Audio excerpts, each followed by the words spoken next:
So, papaano nga ba na-maintain na may mga long-term relationship na ang kanilang pagsasama? Hello everyone! So once again, it's me, your nurse, Rami FC, and for today's vlog, we're going to talk about what's scientifically proven on how to keep your relationship spicy. Oh my God! So any suggestion po from sa ating mga followers na matatagal nang mag-couple? So comment down below. Nice. Ano nga ba yung mga components? Kailangan mo nga ba ng date? Kailangan mo nga ba ng mga exotic things? Scented candles? Yakapin? Or mahabang foreplay? O baka naman kailangan pa gumamit ng porn? What? Alam niyo po ba na meron ginawang studies dito, year 2006, and kumuha po sila ng 40,000 people in a relationship for more than 3 years. Tinanong sa studies na to kung ang mga kalalakihan ay satisfied ba sa kanilang present compare sa kanilang satisfaction before. At alam niyo po ba ang sagot? Na ang mga kalalakihan ay equivalent. So, ibig sabihin, yung kanilang satisfaction mula noon, compare ngayon, ay iisa lang. Parang may naamoy ako hindi maganda. Samantalang, kaming mga kababaihan daw ay nasa-satisfied or more satisfied later in their relationship. Di totoo yan. Share ko na lang din na ang mga kalalakihan ay may tatlong bagay para sila ay masatisfied. Number 1, kapag po sila ay nag-orgasm. Number 2, kapag ang kanilang partner ay nag-orgasm din. And last but not the least, ang number 3, kapag po sila ay ginagawa nyo ng oral sex. Totoo nga ba? Galing mo pala dyan ah. Hindi ko alam ah. Alam nyo rin po ba na ang mga kalalakihan kapag bago lang sa kanilang relationship ay 95% na sila ay nag-orgasm? Samantalang kaming mga kababaihan sa unang talik ay 45% lamang na kami ay nag-o-orgasm. Bola lang yan. So ano nga ba yung mga varieties sa may mga long-term relationship na? Number 1, give them back massage. Number 2, pwede ka rin pong magsuot ng sexy lingerie or underwear. Number 3, pwede rin po kayong sabay maligo.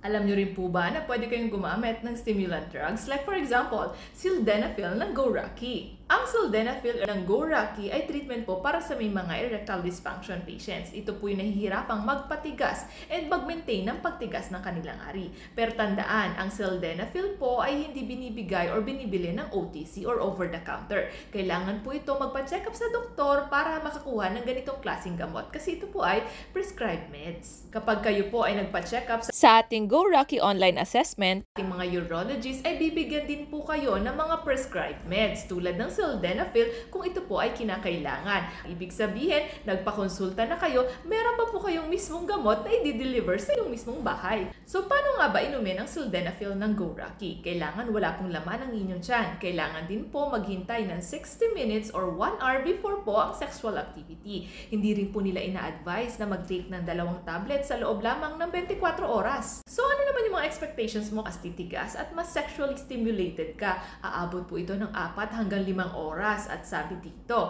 85% ng kanilang users ay nag-improve ang kanilang erection. May side effects po ba yan? Meron. Pwede po kayo makaranas ng pananakit ng ulo, pagbara ng ilong, and even yung pagiging impacho. Kapag po kayo ay nakaranas ng masamang epekto, mas mainam pong magpakonsulta na agad din sa inyong doktor. Tanungan, paano po ba nag-work itong tinatawag na sildenafil para sa mga kalalakihan? Mag-i-increase po kasi ang inyong blood flow papunta sa inyong ari. Definitely, mas titigas at magiging stimulated ka. Pwede po bang uminom ng alak while taking sildenafil? Actually, pwede naman. Pero tandaan, nire-reduce nito o binabawasan ang epekto ng sildenafil. Kailan po ba pwedeng kumain? Actually, mga madam and sir, 2 hours prior ka makipagtalik, mas mainam pong kumain ka na. Kasi 1 hour before ng talik, ay pwede ka na mag-take ng tinatawag na sildenafil. Tanong, madam, what if hindi naman po gumana ang sildenafil? Tandaan niyo po mga madam and sir, we have individual responses, lalo na sa ating mga health conditions, iba't iba po tayo niyan, and lifestyle choices. So kung hindi gumana po sa inyo si sildenafil, mas mainam pa rin pong kumonsulta muna po sa inyong doktor. Pwede po kasi ito mag-increase ng dose or pwedeng mag-iba na po ng inyong gamot na ibibigay sa inyo.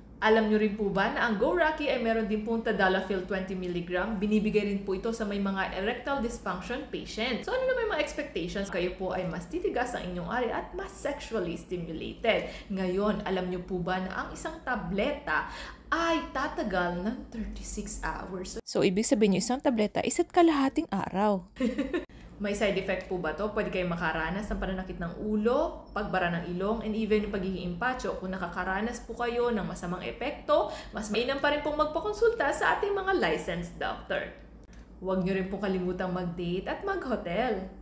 Mag-try din po kayo ng new sexual positions. Pwede rin po kayong sumubok ng vibrators or even sex toys. Para sa mga kalalakihan, huwag niyo pong solohin manood ng porn. Pwede rin niyo rin pong isama ang inyong partner. Trinay niyo na rin po ba, mga madam and sir, ang nakatali? Isama niyo na rin po ang communication. Mas mainam pong alamin sa inyong partner kung ano yung mga gusto niyang ginagawa mo sa kanya at yung mga dapat mo pang gawin. Huwag rin po kalimutan maging playful, mag-try ng new things, mag-experiment ng new ideas, and have a good time.